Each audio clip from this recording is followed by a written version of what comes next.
Hello dear, मैं आज बात करने वाला हूँ सामाजिक धार्मिक सुधार आंदोलन। यहाँ से काफ़ी अच्छे क्वेश्चंस आते हैं, तो आप लोग हमारे लिखने पे बहुत ज़्यादा फोकस मत करिएगा। आप इसको सुनते रहिए, क्योंकि मैं लिखूँगा कम, बोलूँगा ज़्यादा।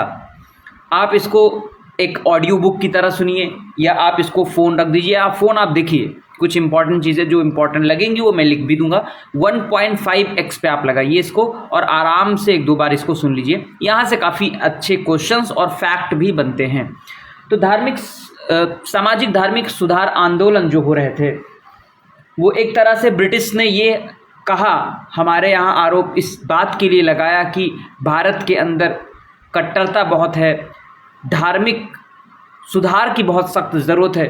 तो हमारे भारत के अंदर ही कुछ ऐसे व्यक्तियों ने समाज में जो ऐसी प्रथाएं थी, जो कुप्रथाएं थी, उनको ख़त्म करने का एक बीड़ा उठाया। तो भारत में 19वीं शताब्दी में एक ऐसी चेतना का उदय हुआ जिसने देश के सामाजिक, धार्मिक, आर्थिक एवं राजनीतिक जीवन को प्रभावित किया।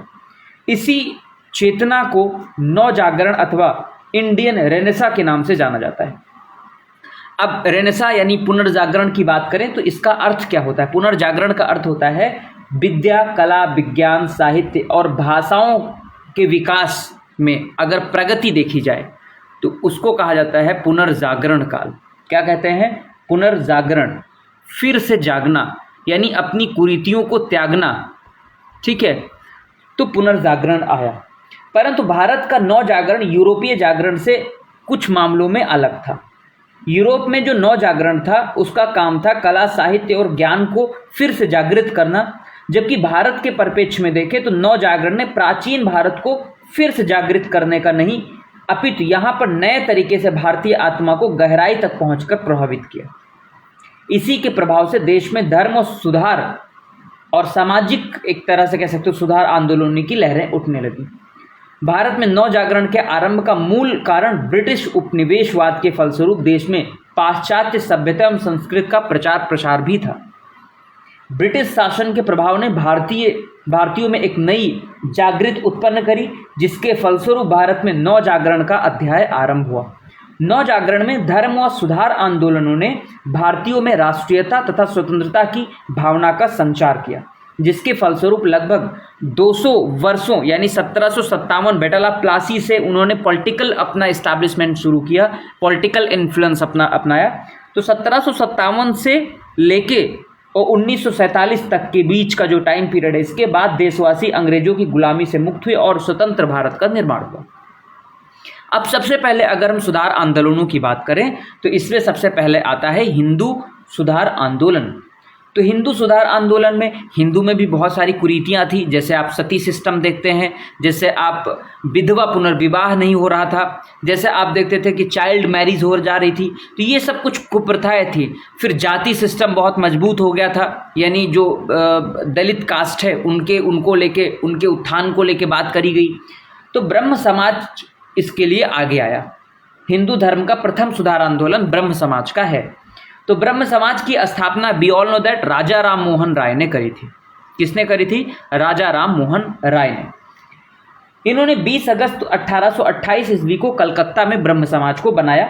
इसके पहले जो सचिव थे वो ताराचंद्र चक्रवर्ती थे, जिसका उद्देश्य था तत्कालीन हिंदू समाज में जो बुराइयां हैं, जैसे सती प्रथा, बहुविवाह, वैश्यागमन, जातिवाद और अस्पृश्यता यानी अनटचेबिलिटी, इसको समाप्त करना था। फिर राजा राम मोहन राय को इसीलिए जो है क्या कहा जाता है? भारतीय पुनर्जागरण का पिता भी कहा जाता है। इनकी कुछ कृतियां हैं, जैसे यहाँ से भी क्वेश्चन बनता है, प्रीसेप्ट्स ऑफ जीसस, काफ़ी इंपॉर्टेंट है, प्रीसेप्ट्स ऑफ जीसस। इन्होंने संवाद कौमुदी का भी संपादन किया, प्रीसेप्ट ऑफ जीसस और संवाद कौमुदी। राजा राम मोहन राय ने 1814 में आत्मीय सभा की स्थापना करी और 1815 ईस्वी में इन्होंने वेदांत कॉलेज की स्थापना करी। इसके बाद में देवेंद्रनाथ टैगोर 1818 ईस्वी से लेकर 1905 तक रहे। इन्होंने ब्रह्म समाज को और आगे बढ़ाया। तो ये था ब्रह्म समाज के बारे में। अब थोड़ा सा राजा राम मोहन राय के बारे में हम बात करें तो राजा राम मोहन राय, जिनको भारतीय पुनर्जागरण आंदोलन का पिता कहा जाता है, इनका जन्म 1772 ईस्वी में पश्चिम बंगाल में हुगली जिले के राधानगर गांव में हुआ था। 19वीं सदी के नवजागरण आंदोलन के ये आरंभकर्ता माने जाते हैं। एक समाज सुधारक है, प्रख्यात शिक्षाविद भी हैं और 1804 से लेकर 1814 ईस्वी तक ईस्ट इंडिया कंपनी के साथ में इन्होंने इनकी सेवा भी करी।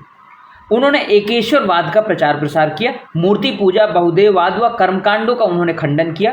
राजा राम मोहन राय सामाजिक कुरीतियों को समाज से समाप्त करने के लिए अशिक्षा, अछूतों पर अत्याचार, जाति प्रथा, बहुविवाह, सती प्रथा तथा नारी शोषण आदि का प्रबल विरोध किया। 1828 ईस्वी में ब्रह्म समाज की स्थापना द्वारा उन्होंने ऐसी कुरीतियों का उन्मूलन करने का उद्देश्य बनाया। 1821 में नेपल्स क्रांति की सफलता पर स्वयं कलकत्ता में एक समारोह आयोजित किया। लॉर्ड विलियम बेंटिक के शासन में 1829 ईस्वी में सती प्रथा का उन्मूलन किया, जिसको लेके बहुत बड़े लेवल पर विरोध भी हुआ। उन्होंने कहा कि क्यों हमारी बनी बनाई प्रथा को आप खराब कर रहे हो, है ना। आधुनिक बंगला गद्य के जनक व फारसी अंग्रेजी साहित्य के भाषाओं के ज्ञाता भी थे। सुभाष चंद्र बोस ने राजा राम मोहन राय को युग दूत भी कहा।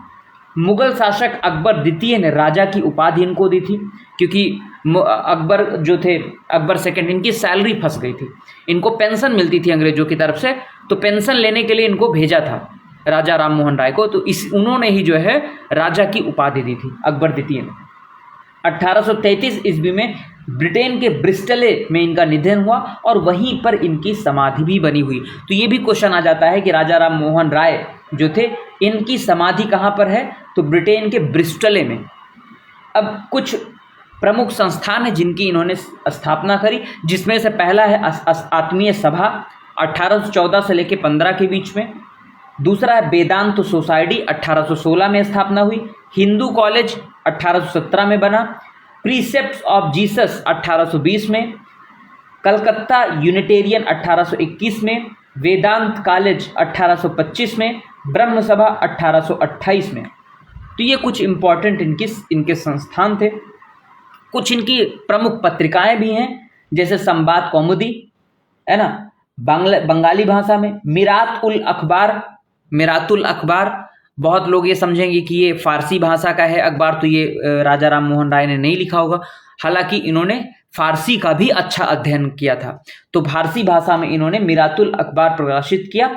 फिर उसके बाद में ब्रह्म क्रॉनिकल, इसको अंग्रेजी भाषा में इन्होंने प्रकाशित करवाया। तो ये कुछ इनकी अपनी पत्रिकाएं थी। तो आप जान रहे हैं राजा राम मोहन राय के बारे में, जो कि सामाजिक व धार्मिक सुधार आंदोलन के पहले प्रणेता के रूप में माने जाते हैं।